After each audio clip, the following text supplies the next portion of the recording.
places where the trees kind of grow out into the street. So make sure you keep your arms and your heads inside the bus while we're on the road. When we get to the river, we turn into a boat, and that's why we got life jackets. This is a commercial boat. That means there's no legal requirement that anybody wears a life jacket just because we're out on the water. Nobody has to, but we got life jackets. And if you're going to wear one, you are welcome to put it on at any time. You don't even have to ask. The only time you have to put one on is if I say so.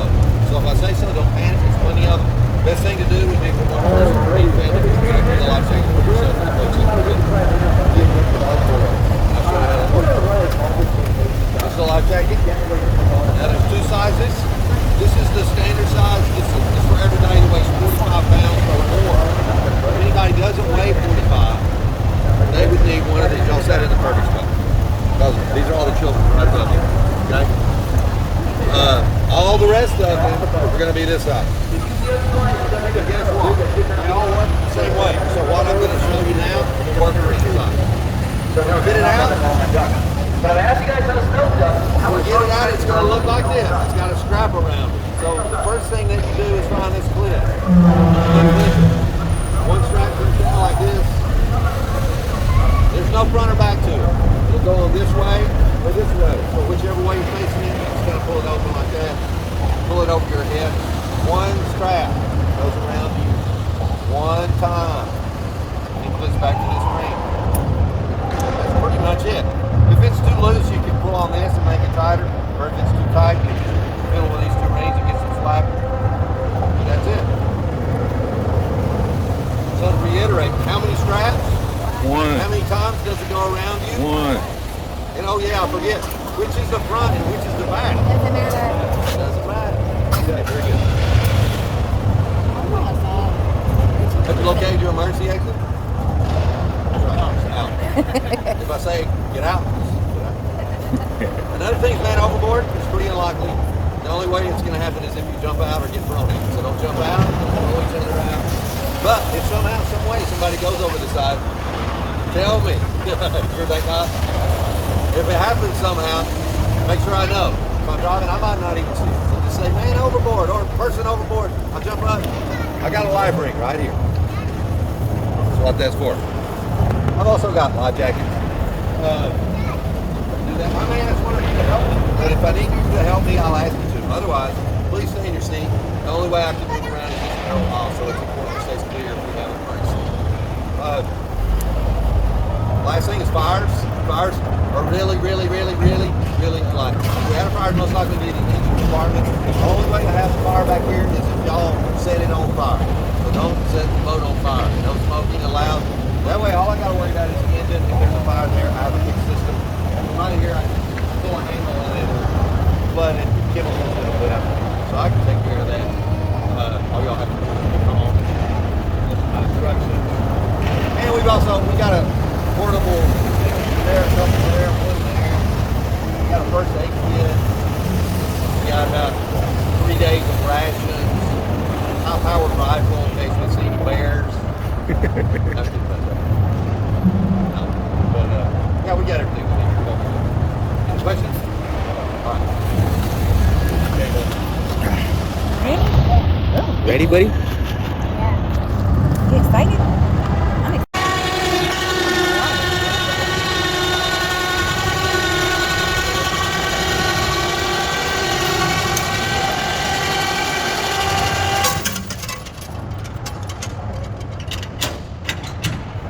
What's that? Put your head on me. Okay. Locked in, y'all.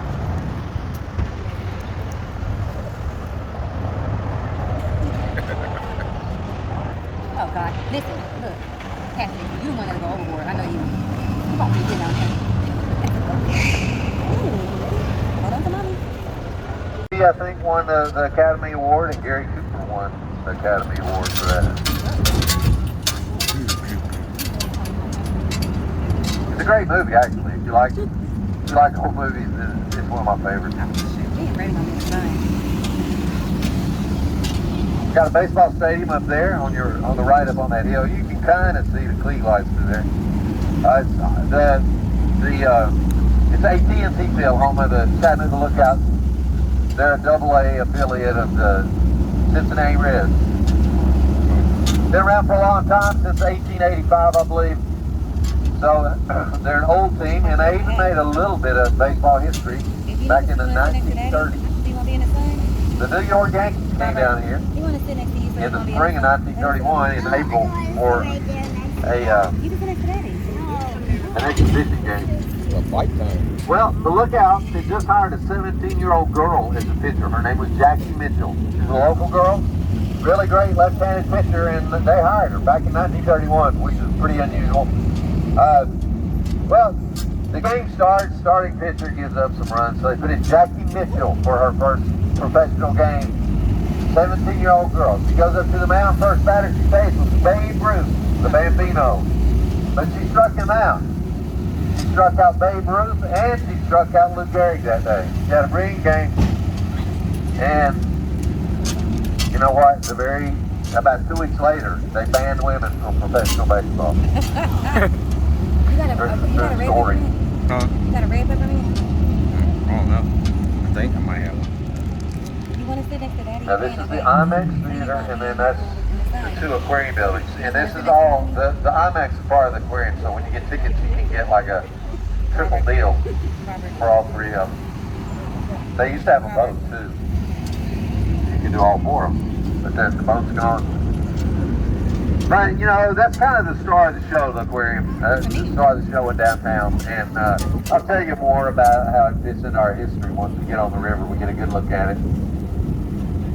But this building here, this used to be the Coca-Cola bottling company.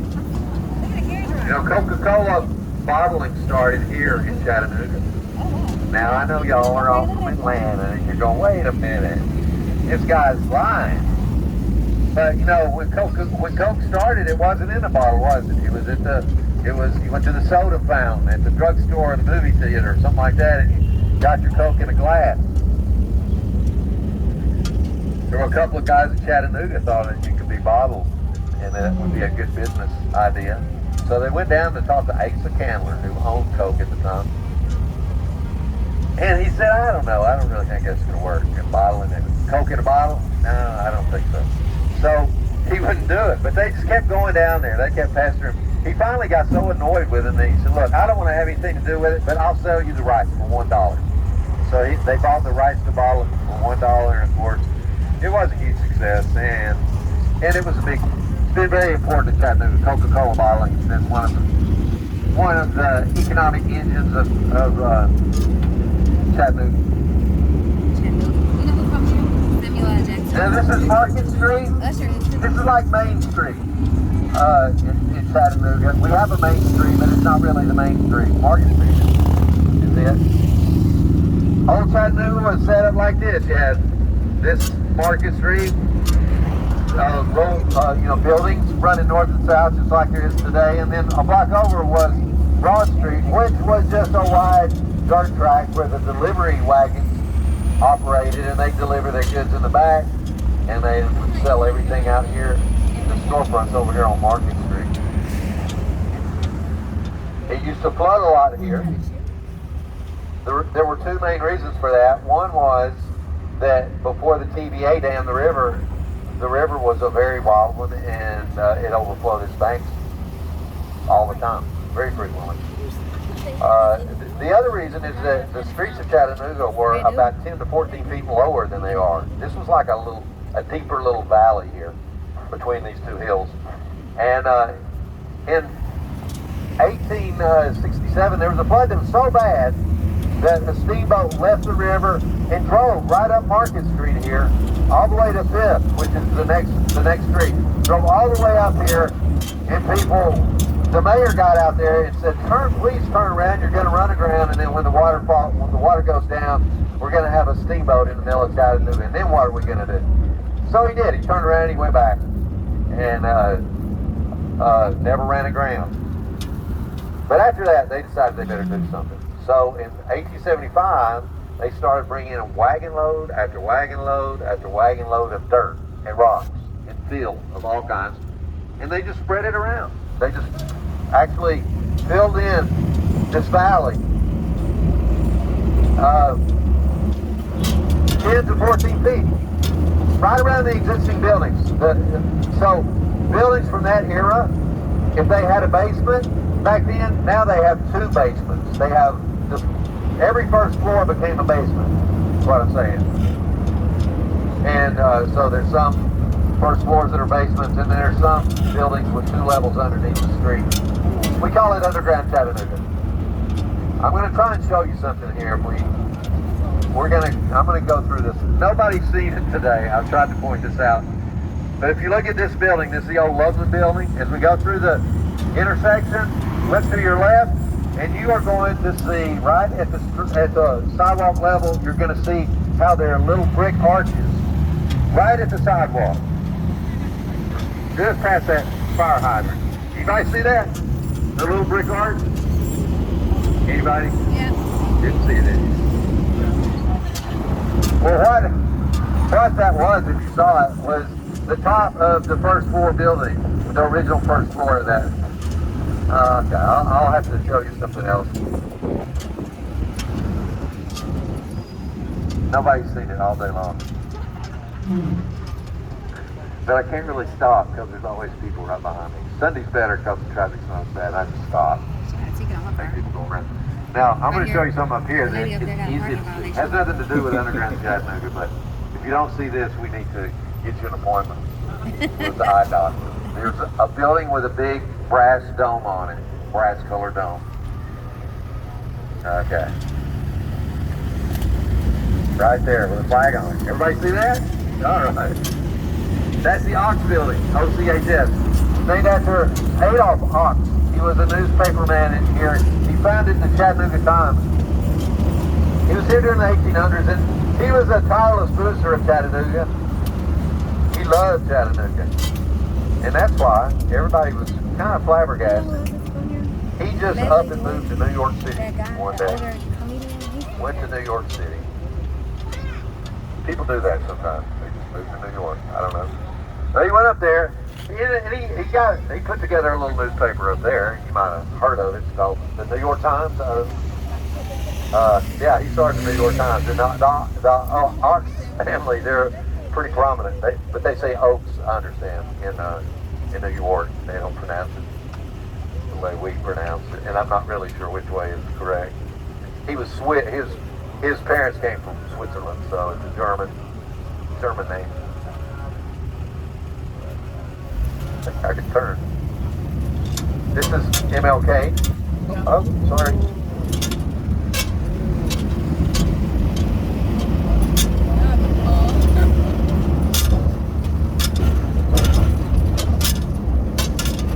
Okay, this is MLK. Now we're going to turn on the Broad over there. Across the street is the Reed House. It's the biggest, one of the nicest, and one of the oldest hotels in town, built in 1872.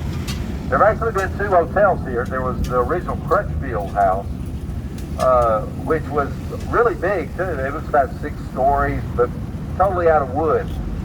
It survived the Civil War just to burn down in 1867, and they built the Reed House right on top of it. But interesting thing happened at the Crutchfield House in the run-up to the Civil War. You know, Jefferson Davis, who became president of the Confederacy, he left Washington, D.C. He was on his way to Mississippi for secession, and he stopped in Chattanooga, and he stayed at the Crutchfield House, and he made a big speech, big pro-Confederate speech. But what he didn't realize, perhaps, was that there were lots of Unionists here in Chattanooga. It was more or less half and half. And the biggest Unionists in Chattanooga were the Crutchfields. They owned the hotel. And the youngest Crutchfield brother, it's always the little brother that does these things. He got so mad he challenged Jefferson Davis to step out on Broad Street with pistols. Now, as it turned out, the older brother kind of calmed everything, so that didn't happen. But it almost did. Tivoli Theater, that's our oldest movie theater, built in 1921. It was a regular movie theater until 1961, but then they closed it in 61, and over the years, it's been restored several times. They're having some kind of a film festival there right now, but in general, it's just plays and concerts and special events like that. But it's really nice inside, very ornate. You know, that was a silent film era when they they opened. And movie theaters were real fancy back then, so it still has that character to it.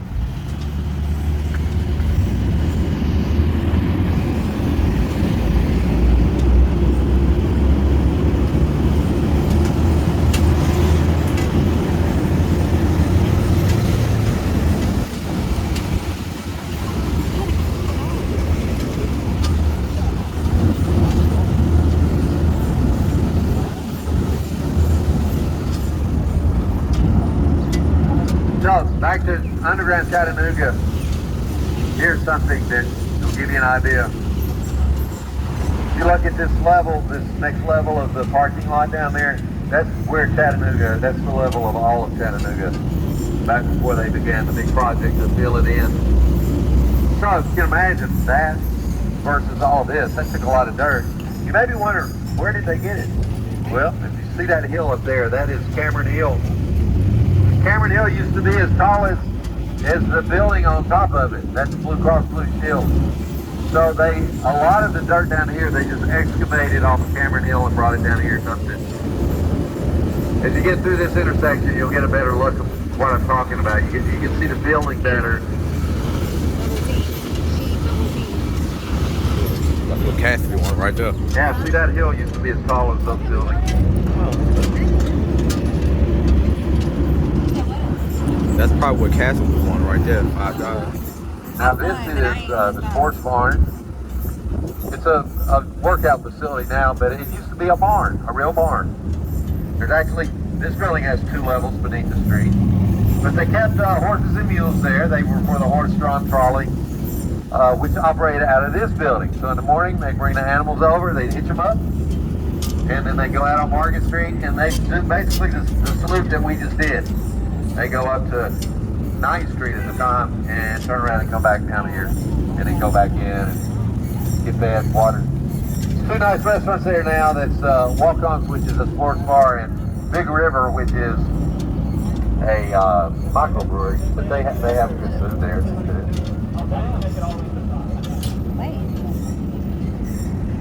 Okay. Ben and Jerry's.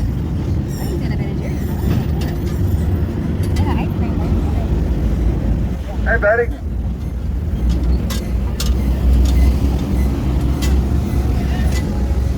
So, you know, all of this, you know, where Chattanooga sits, at one time, all of this was part of the Cherokee Nation. At one time, there were Cherokees in Kentucky and Virginia, both of the Carolinas, Georgia, Alabama, and Tennessee. But by the early 1800s, that had diminished to the southwest part of North Carolina, North Georgia, northeast Alabama, and a part of Tennessee that's on this side of the Tennessee River. So, this worked out perfectly. Oops. Worked out perfectly until that happened. Everything okay? Okay. So, here's the Tennessee River. By 1800, over there on the other side, that was Tennessee. But over here, where we are, this was the Cherokee Nation until 1838.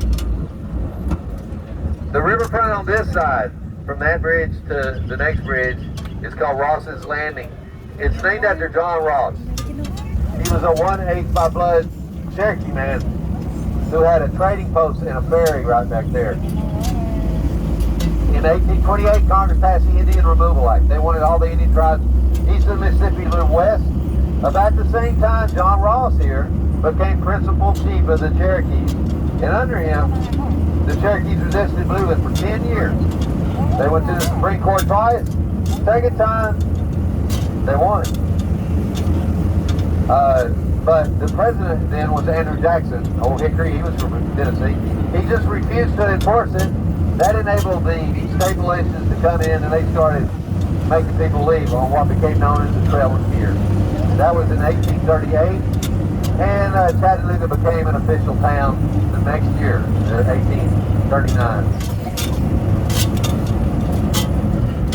So they named it after Lookout Mountain. Lookout Mountain, you maybe we can't see it, but it's that way.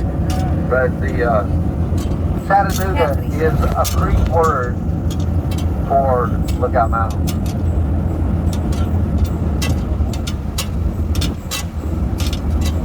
Alright. Here's the bump. The big bump.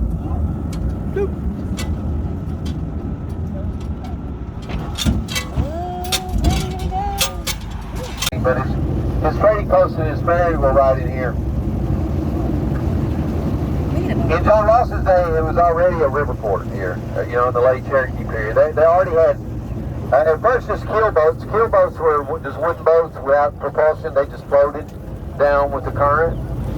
And it was pretty easy to get here.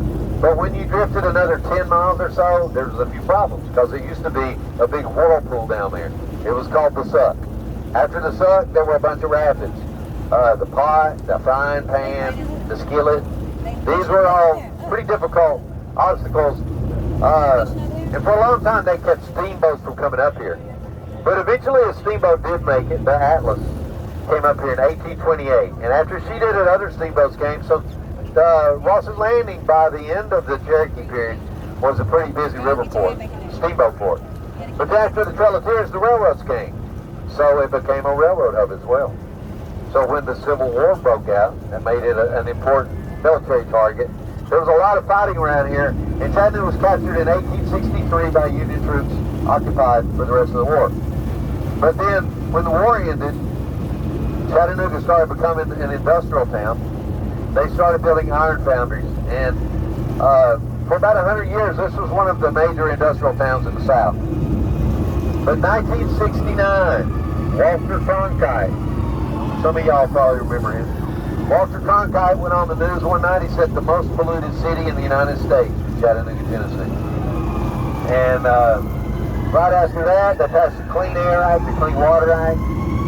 These industries could not comply with those kind of standards, so they left. And it was devastating to the economy here.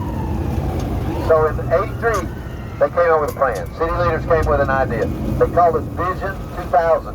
They said by the year 2000, we're going to turn this place into a tourist destination. People are going to come all the way from Alabama just to visit Chattanooga. Now at first, most Chattanoogans thought that was the worst plan anybody ever came up with. Nobody thought it could work. They just didn't believe it would work. But they put their heads together, and in '92 they finished the freshwater aquarium, the one on the right.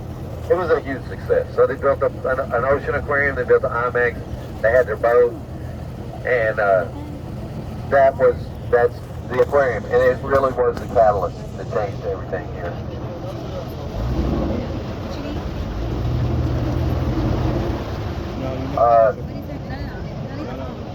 This is the passage. It's a memorial to the Trail of Tears. Now these are supposed to be fountains. The fountains aren't working. I don't know why they can't sort that out, but these stainless steel pipes are supposed to be fountains.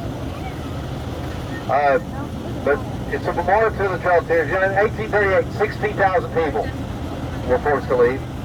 And there were lots of full-blooded Cherokees at that time, but the Cherokees were pretty multiracial by that time. John Ross was only 1/8 by Cherokee, and he was forced to leave. Also, in those days before the Civil War, there were some wealthy Cherokees who were slaveholders, so there were African Americans on the Trail of Tears as well. There's 16,000 people, and 4,000 people perished. So this is a memorial to them. It's designed by Cherokees. There's a theme of sevens here. There's 7 fountains, 7 pools in the waterfall, 7 stickball players, 7 stars. 7 is sacred in Cherokee tradition, and there's 7 clans in the Cherokee tribe. Also, a little example of the Cherokee alphabet, which was invented by Sequoyah. The bottom in the English, and in the middle, phonetically, in the Roman alphabet. Gui, that's John Ross's Cherokee name. At the top, though, that's in the Cherokee syllabary, which was invented by Sequoyah around 1810. It was pretty brilliant what he did. It seems like a lot, but the way it works is he identified every single sound, every single possible syllable in the language. So if you were a native speaker and you memorized every symbol, you were instantly literate. The first person he taught it to was his 9-year-old granddaughter, and she learned it just like that. And then they started teaching it to everybody. Within just a couple of years, over half the Cherokee Nation could communicate in it. They had a newspaper in it. Right. You dropped these one of those? No, they were up here. You dropped the microphone on this thing? That was the Margaret Street Bridge, built in 1910.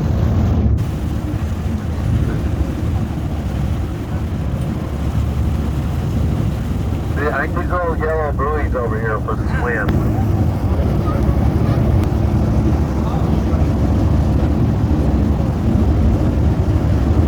Anybody want to drive? You want to drive, buddy? You want to drive? No? How about you? You want to drive?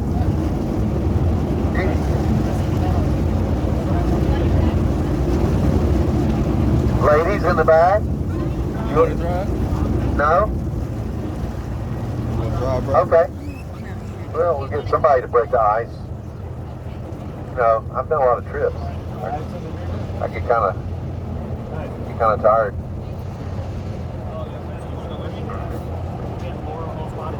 It's really just a ruse to get me a break. I try to make it. I act like it's for your benefit, but hey, buddy, you're 3. Well, you can drive anyway.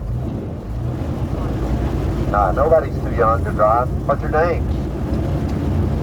Waylon. Like Waylon Jennings. I like it. And what's your name? Tim. And your name? Laura. Waylon, Tim, and Laura. That sounds like a country song.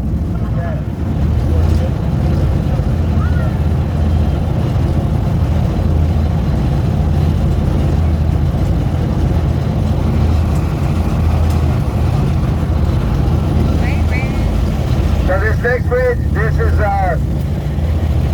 the Walnut Street Bridge, built in 1898. This is the oldest bridge in town. Anybody been up there yet? Okay, good, yeah. Now it's a pedestrian bridge now. When I was a teenager, you could still drive over it. But in 78, they condemned it. They almost tore it down. So people got really upset. Let's go over there, Waylon, where those people are. In 78, they decided it needed to be torn down, and so they made plans to do that. But people got really upset around here, and they formed an association called Friends of the Bridge, and they started refurbishing it. We opened it in 92. Took a long time, but now it's a pedestrian bridge. I mean, you can ride a bike on it, but one of the coolest things to do in town if you haven't done it yet.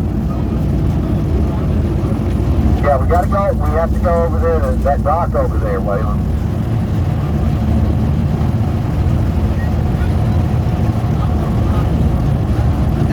No, we can't go there. Waylon want to go over to the rock. Yeah, I've got to do my tour. If I don't go over there, I'll get fired. You don't want me to get fired, then. He doesn't care. He don't really care.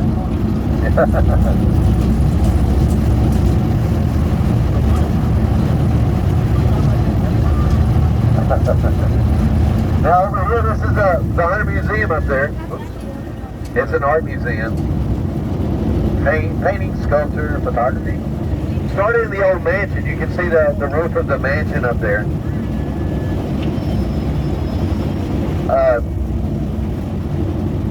Over the years, they just added on to it. They built all around it. Now the bluff is called the Chattanooga Bluff. We're not super creative about what we name things here, but yeah, it's called the Chattanooga Bluff. But it does have a Cherokee name. It's called Oclanua. That means like Hawk's Place, Hawk's Nest. And there's a Cherokee legend that there were a pair of giant hawk-like creatures that lived up there called Tanuas. And if you look at the museum, all the way to the right, the glass part, if you look at the roof of it, that represents a hawk. It's like an abstract representation of a hawk. No, they didn't make it. You still gonna have to hit the water regardless if you make it all the way across or not.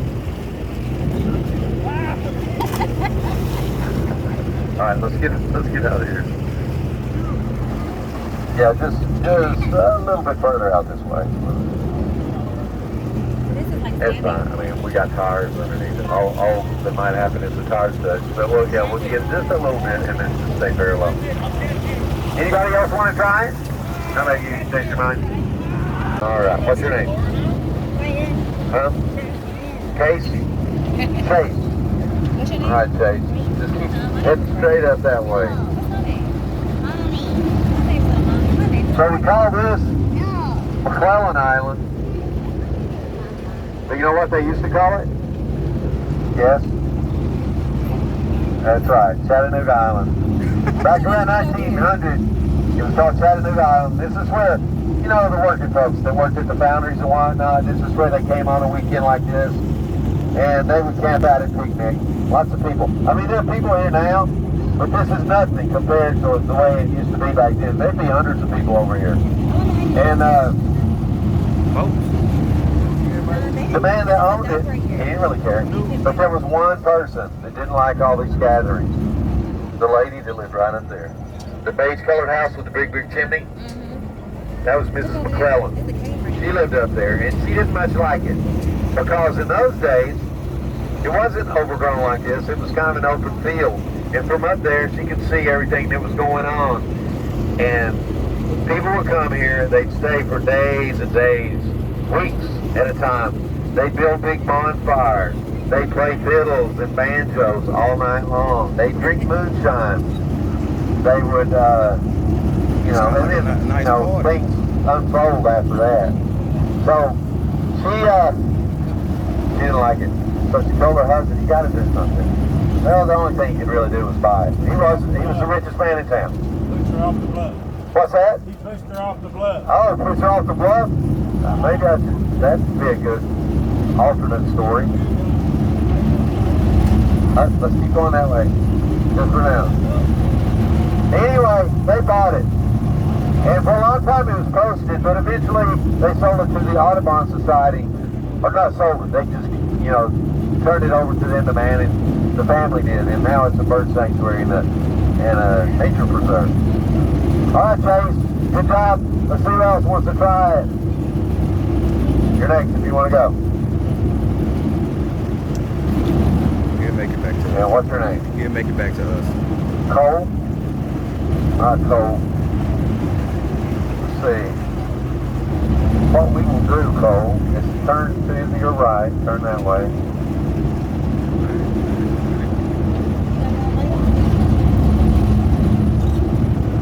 And I want to go all the way across to the other side. Think you can do that? Spinning.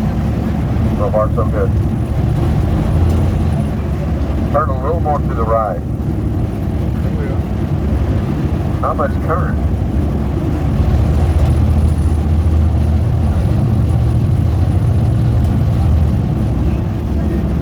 Okay, now turn it back to the left. Just go straight across. Wow. Big wave. Okay, keep going. Just come back here. We're going straight across to the other side. Yeah, keep turning. There we go. Now she's swinging. Okay, now start coming back the other way. Check it up. There you go. There you go. Got a sculpture garden up here where those yellow flowers are. There's a red and silver abstract called the Pinnacle Star. There's a hang glider light thing called Icarus. But there's 28 sculptures up there in all. Everything on top of the bluff is called Bluff View Art District. Now you got the museum, the sculpture garden. Okay, Cole, now turn. Now we're going to go down the river. I want to go by this cave. That's where I live, and I see somebody's in my cave. Better check them out.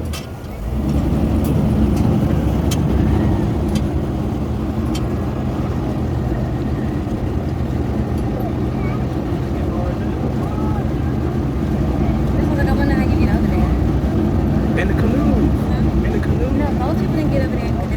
So this is a real cave down here. You go up and over, and it opens up into a chamber that's it's about as wide as a duck and higher than this canopy. But you can walk easily upright for about 100 feet back in there. Doesn't look like it from here, but you have to go up those ways.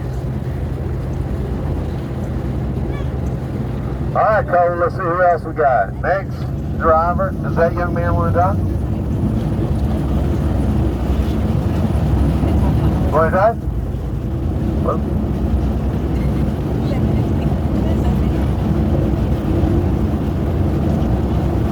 What's your name? What's your shirt name? Ahmed? Okay, Ahmed. You might want to get up on your knees, Ahmed, where you can see a little better. Well, you can see pretty good. You're all right. I'm going to kind of help you, okay? Just a little bit. We're going to get a little, we'll try and get in the shade at least. This green stuff hanging down, that's English ivy, which is not native to America. The people that used to live up there had, really fancy gardens that looked over the river. So they planted that 100 years ago or so. That's the ivy that's on our tree. That's not.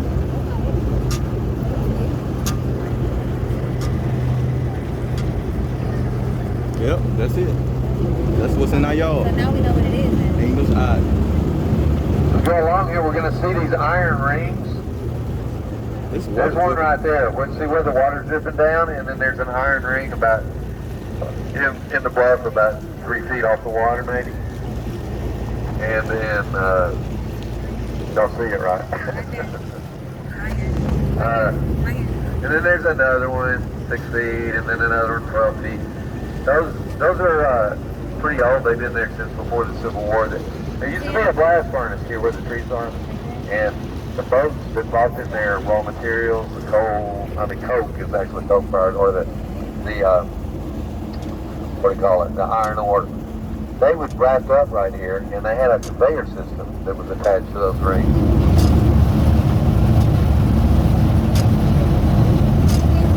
All right, let's come out here just a little bit.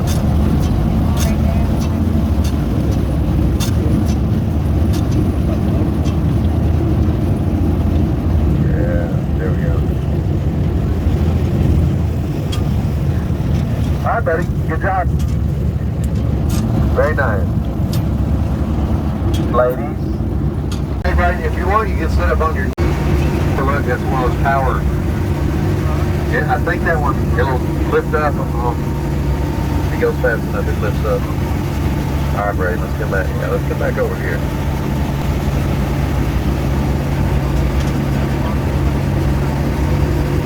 That's Coolidge Park over there. Named after Charles Coolidge. He won the Medal of Honor in World War II.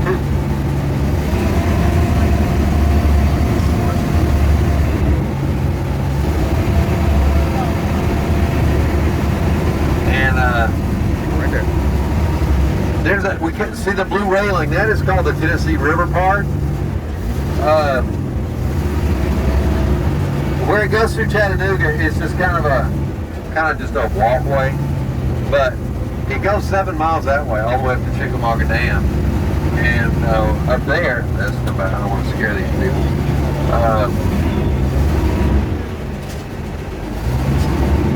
As you leave the city going that way, it opens up. It's much more park-like, there's wetlands and stuff. And it also goes that way, about 8 miles, right to St. Elmo. So it's pretty cool. It's great for a bike ride the whole thing, like about 13 miles, 14 miles. Perfect.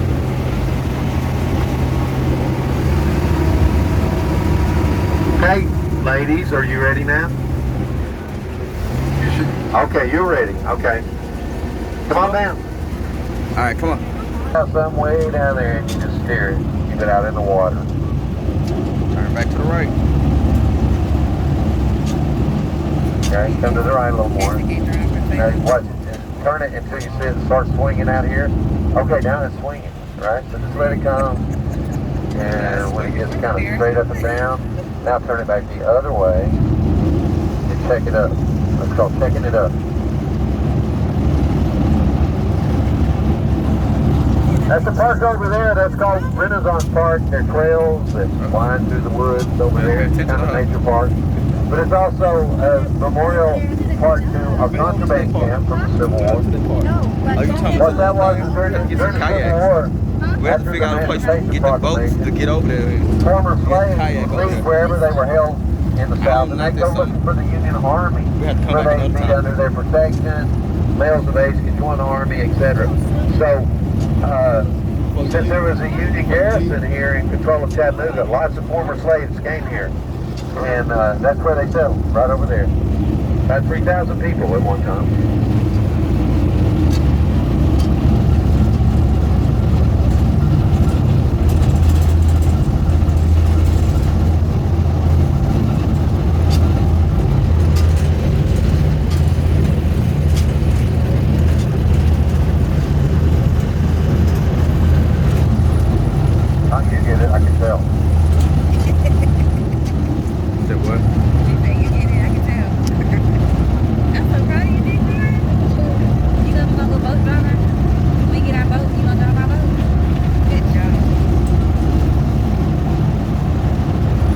Anybody else? We'll do it. You're just not going to do it, are you? Daddy. Is that your sister? Is she stubborn? A little bit? All right, Cassie, good job. Everybody drove that wants to drive, right? Okay. Good job, Kate. Very good. Now Daddy's turn. Let's give all those drivers a big hand. Good Yay! job. Best I've ever seen. Was it hard, Cassie? So the river's about 20 feet deep here in Chattanooga. This is a lake, though. You know, there's a dam about 20 miles downstream, Nickajack Dam. So this is Nickajack Lake. Chickamauga is the next one up. Chickamauga Dam is about 7 miles that way. But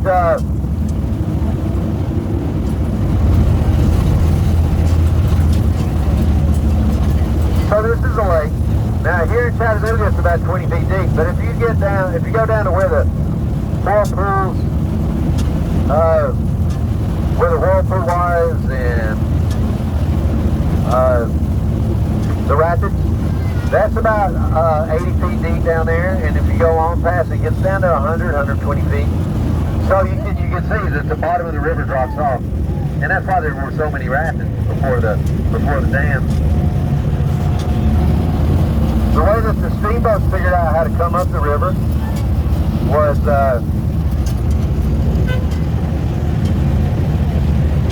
they would be coming up the river from downstream, and they would arrange for people to wait for them on the shore, and they would send one end of a rope over to the shore, and those people were tied around a big tree or something fixed, you know, and the other end they would pass around a capstan, which is like a vertical winch that would be on the front of the boat. And then they put the steam to the capstan, and that way they'd pull themselves up through the rapids on rope. That's how they did it right up until about 1900. Finally, about then, they put in a pre-TVA dam called Hell's Bar, and that flooded out a lot of it. And then the TVA came along in the 1930s and did about 28 dams. And now it's fully navigable by these barges and push boats, all the way from Paducah up there to Knoxville.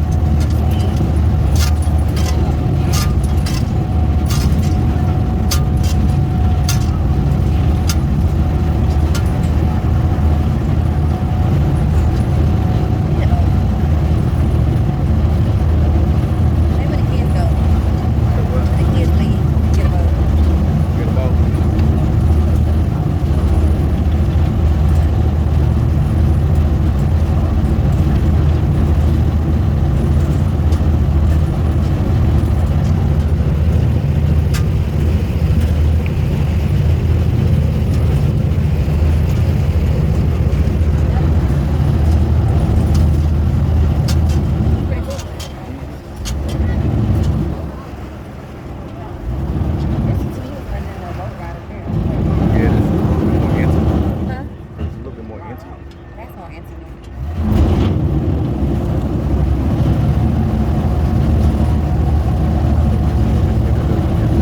Less people. Less people. Yeah, I think that's what it was. It was hot on that one. It was in the sun though. The whole time. And it was hot that day. Like really I hot. thought we was gonna be inside, like with dinner. I thought that's what it was at first, but not. Could have. Could have came back down and went inside. I know, but I'm talking about like eating dinner. Well, no, it's separate. So what I found out is that they do it, but it's for adults only. Like a dinner, dinner. That's something we would have to do. About to get ready to go back up, y'all. About to get ready to go back up. Ready? Ready to go back on the road. Almost over.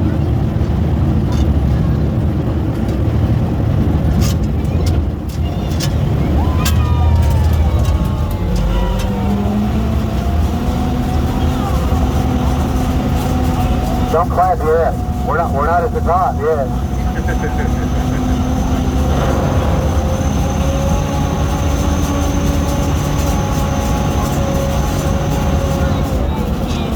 It's cool how you can just come from the street to the water.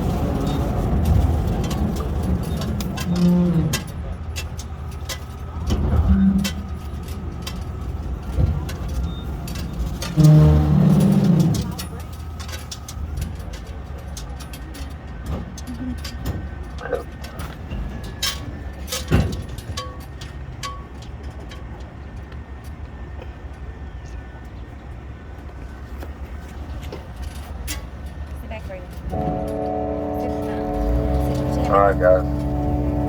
So we're gonna go over this bump again.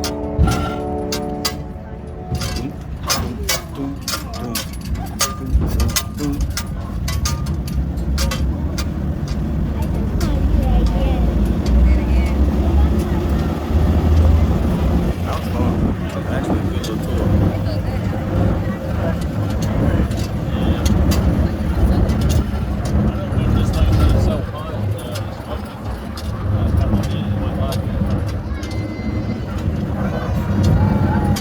Okie dokie.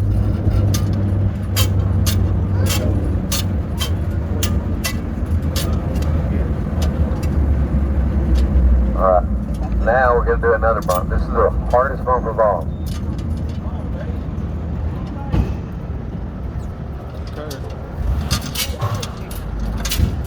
So guys, let's give all the drivers another one last hand. Yay! That was some really good driving. So when I stop, if y'all would do me a favor, keep your seat just long enough for me to get to the back. That way I can get the gate down for you. It'll go a lot smoother that way. Watch your step going down and make sure you got all your stuff, because that's our last trip. If you come back looking for us, you probably won't be here. So anyway, that was it. Thanks a lot for coming, and I hope you have a great weekend. Thank you.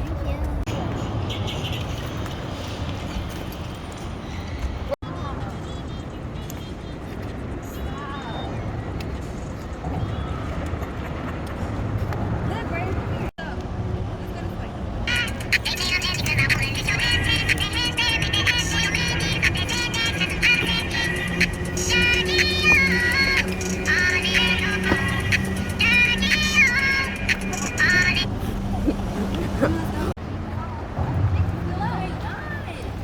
What? No, they not. Turn around. Just turn around. No, they not. Gotta go. No. Come on, Brady. Come on down here, buddy.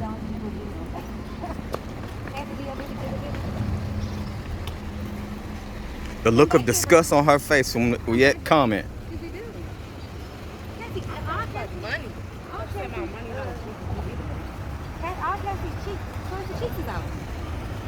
Brayden, does it stink? Kathy, look.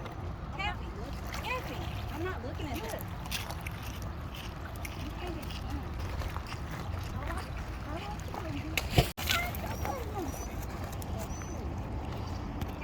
That's too big. Don't pick up too big. Right there. Look, get this one. Right there. You can throw that one. Yeah. Is this poop on this? Nah, that's algae. I wonder how deep. 3, 2, 1. It depends, cause some parts maybe it might be some drops in there. No, you can't. All right, let's go. What I was gonna ask. All right, let's make our move, ladies and gentlemen.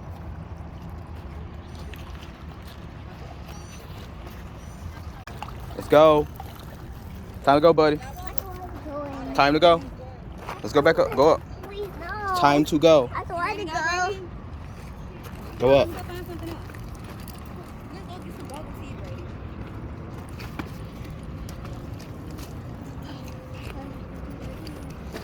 Do it. Hold it. Keep that. I want to do it. Is this mine? No, this isn't mine. Yours is the one I got. Mine. I threw it. Why? Cuz. That's so Well, get that one from him. No.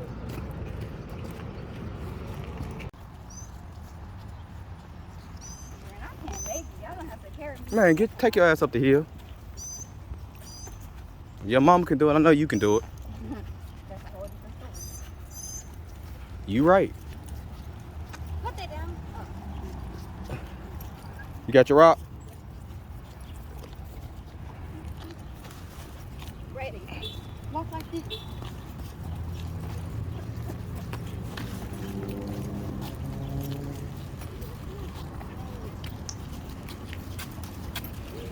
Straight across the street. Got a truck right there. We're just going across the street, baby.